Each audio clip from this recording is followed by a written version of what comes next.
what's up, man? Just here to tell my story. All right. Hey, give us the February 2019 update for the Bomberos as we sit right now. How many calls have you guys had so far this season? Okay, so far we're at over 70 calls. 70 calls already? That's right.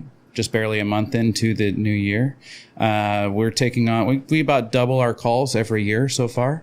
Wow. Is that just because of Nosara's growth or your popularity or what? It's access to be able to get a hold of us. It's the growth. And so it's our cell service. Well, yeah, it's our 24-hour dispatch availability. It's access to a lot more people are knowing about us. But the other side of it is the community is exponentially growing at a pretty rapid rate. So with the growth of people, there's a lot more emergencies that come with that. I mean, 70 plus calls though already. It's early February as we record this.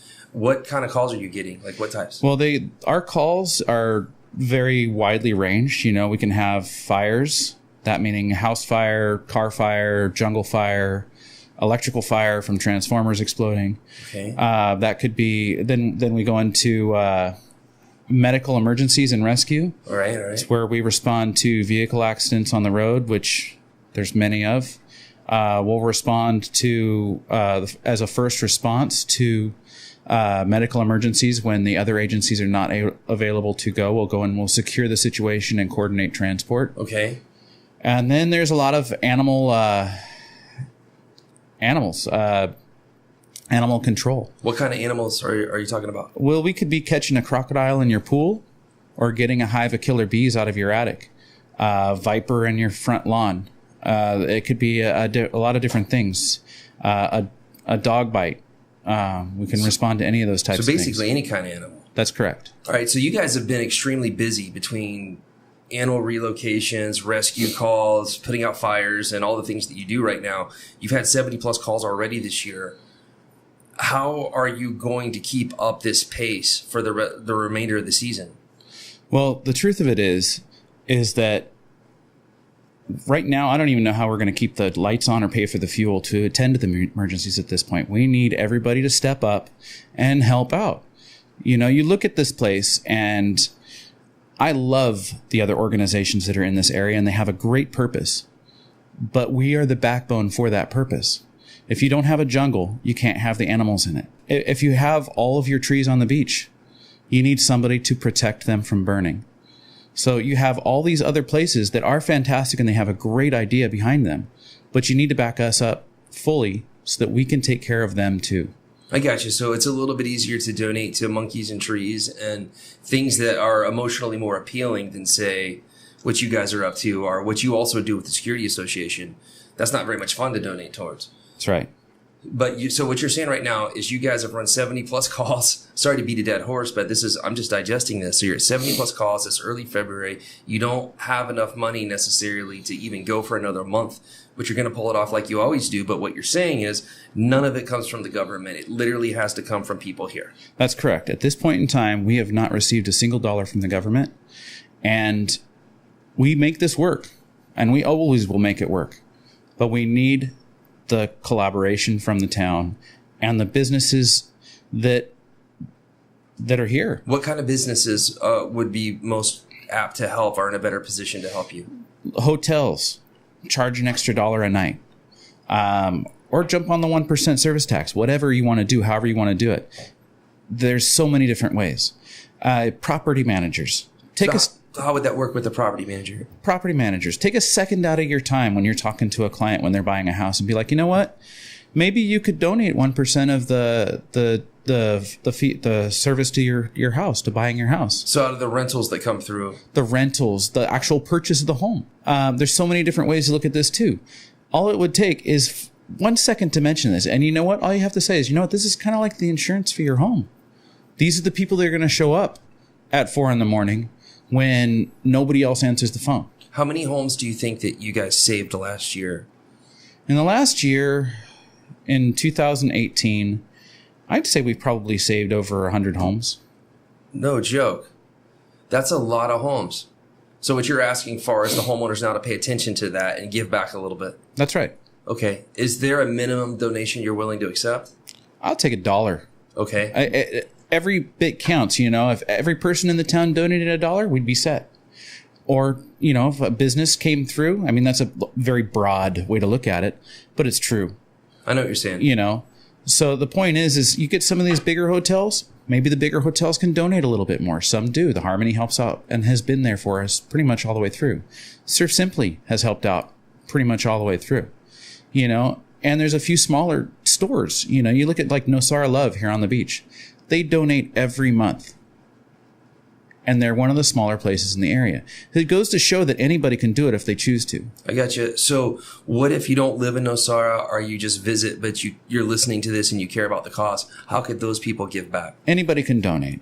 Okay. You can go into Surfing Nosara. You can go up to Via Mango Bed and Breakfast. And you can donate in those two places. Okay, so if you're in person, you can drop it off at Surf in Nosara or Via Mango. Or you can go online and go to Friends of Nosara or Amigos de Costa Rica. Okay. And you can donate online. Press the button, donate, and you're in. Friendsofnosara.org or amigosofcostarica.org. That money gets to you as well. Yes, that's correct. And that's tax deductible for a U.S. citizen. It's 501c3 qualified. That's correct. Okay. Is there anything else you'd like to get out there while you have this platform? The bottom line is really, we're here for everybody. Doesn't matter what part of town you're in. It doesn't matter whether you're American, German, Costa Rican, African, wherever you're from. Doesn't matter. We are here to support you guys and support the community of tourism and the people that live here permanently, locals and tourism apart. Got it. So you don't distinguish between, say, $1 million home in Guiones or Las Huacas versus a lower valued home out in the middle of nowhere. Absolutely not. We will respond with the full force to any call we go to. Right on. Well, I want to thank you for what you're doing. I hope people hear this, and I hope we can keep the lights on and those trucks going. By the way, maybe explain to the people real quick what range you cover, because you have some old trucks and they're nice. They're better than we've ever had, but they're lead sleds and you're driving up mountains and down into ditches and 2-wheel drive, like massive units and you're covering a big distance. Can you explain that to people real quick? We cover from Barco Quebrada to just about San Juanillo and all the way in towards Pilas Blancas, which is a ginormous area. And most of the roads that we have to go on are very, very gnarly. Aside from the main gnarliness on the main road right now. Actually, it's pretty good at the moment. But the bottom line is we have to attend to people's homes that there may not necessarily be a true road to, or we may have to attend to a overturned quad deep in a ravine way up a canyon that there is no road to. And we'll have to take our 4-wheel drive truck in there to extract them, or we have to do other rescue operations in order to extract the person. There's so many different we have to drive up to the top of some of these crazy summits. There's a very wide range of area that we cover here, and most of it is unfavorable. So a big portion of the monies that you need so badly goes to the vehicles to get to the areas that you service. To be honest, I'd say 80% of our money goes to vehicle maintenance. Gotcha. Well, maybe putting it in that context helps people understand, because anyone who's been to Nosara just on the main road, which is, we call it good right now, knows our roads are bad. Imagine driving a 2-wheel drive fire truck up the San Juan Mountain and then down into a ravine to get to a specific line to try to cut off a fire. That's somebody listening to this back in the States, Canada, or Europe is not thinking through that right now. And maybe if they do, they'll donate a little bit towards you. And we do have one 4-wheel drive. It's our 1978 Toyota Land Cruiser. Oh, yeah. So. Hey, good job restoring that too. Yeah, that looks good. It's still a work in progress. I know you're out there sweating working on that in your free time. That's right. It looks good. Thank you. It's what we do. This is a full-time job for me. I work every day. I respond to emergencies every day, and I answer the phone all night long. So please help. Yeah, thank you and your wife and your beautiful family, and also your core supporters. You want to give any shout-outs to a couple Bomberos right now? Yeah, you've got Joe Pinheiro, Captain Joe. He's amazing. He shows up whenever he's needed and handles the vehicles really well. I have a new permanent firefighter, Luis Garcia. Amazing. Congratulations on that. He's a paramedic. He does phenomenal jobs and has a good response time. And then after that, I've got a great team of guys that are just a lot of new guys coming in that are still working on getting trained up, and we're moving forward. Well, hey, man, many thanks to all the Bomberos. You guys are heroes, and thank you, man. Seriously. And thank you. And a quick shout out for the Salvavidas, the lifeguards. Lieutenant Adriana, she's taking over the lifeguards for us, and I'm sure the people of this town will be hearing from her soon if they have not heard from her already. Shout out to her. She already has reached out, and to me, she's on the case. So everyone should know we're trying to get a lifeguard program implemented, but of course we need funding. And in the meantime, we've got to keep your trucks running to keep running these calls. That's right. We have to keep the department going to hold the other department. Gotcha. Well, we'll have you back and we'll get to that. Hopefully this message gets out and we can get you an infusion of funding and you guys can keep doing the good service that you do. I appreciate it. Thank you. Thanks, bro.